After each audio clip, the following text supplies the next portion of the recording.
Battle of Bull Run is turning into a chaotic mess, and Ames' position is getting hammered. During the heat of the fight, Ames is hit, and we're not talking a graze here. He's severely wounded in the thigh. Usually that's your ticket to the hospital tent, but Ames, he basically tells the medics to hold his beer, and despite the pain and the blood loss, he refuses to leave his guns.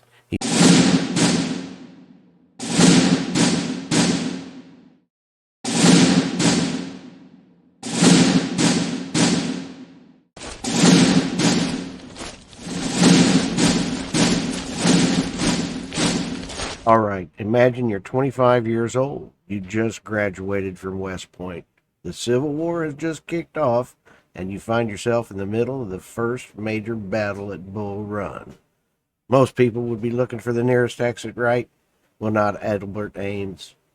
Today we're talking about a guy who wasn't just a soldier, he was a literal force of nature. He's one of those historical figures who makes you wonder if they actually had more hours in their day than we do. From Medal of Honor hero to governor and senator, Adelbert Ames did it all. Let's break it down the moment that it started it all. It's July 21st, 1861. Ames is a lieutenant commanding a battery of the 5th U.S. Artillery. The Battle of Bull Run is turning into a chaotic mess, and Ames' position is getting hammered.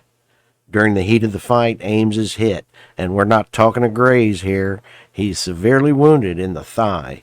Usually that's your ticket to the hospital tent, but Ames, he basically tells the medics to hold his beer, and despite the pain and the blood loss, he refuses to leave his guns. He stays on the field directing fire and sitting on a caisson because he literally cannot stand up anymore. He kept his battery fighting until he was physically weak from exhaustion. That level of stubbornness, that's what earned him the Medal of Honor. But Bull Run was just the beginning. Ames was a total rank climber in the best possible way. He took command of the 20th Maine, yeah, that 20th Maine, the famous unit from Gettysburg, and whipped them into shape before handing the reins over to Joshua Lawrence Chamberlain. Ames went on to fight in Antietam, Fredericksburg, and Gettysburg. He was eventually promoted to brigadier general at just 27 years old. By the time the war ended, he was a brevet major general. Think about that the next time you're feeling proud of a promotion at work. He was a tactician who led from the front, and his men knew that if Ames was there, they weren't backing down. The wild part, Ames' story doesn't end in 1865. He moved to Mississippi, became the governor, then a U.S. senator. He was a radical Republican who fought hard for the rights of formerly enslaved people during Reconstruction, which made him plenty of enemies at the time, but he never flinched. And for the trivia fans out there, get this. Adelbert Ames lived until 1933. He was 91 years old. He was the last surviving full-rank general from the Civil War. He lived long enough to see the world go from horse-drawn cannons to fighter planes and movies. Talk about a front-row seat to history.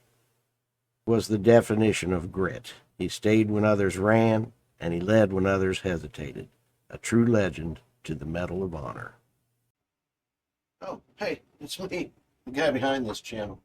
If you like what I'm doing, subscribe, share, comment, throw me a like. Get through all these Medal of Honor winners, we'll go on to other heroes. Thanks for watching.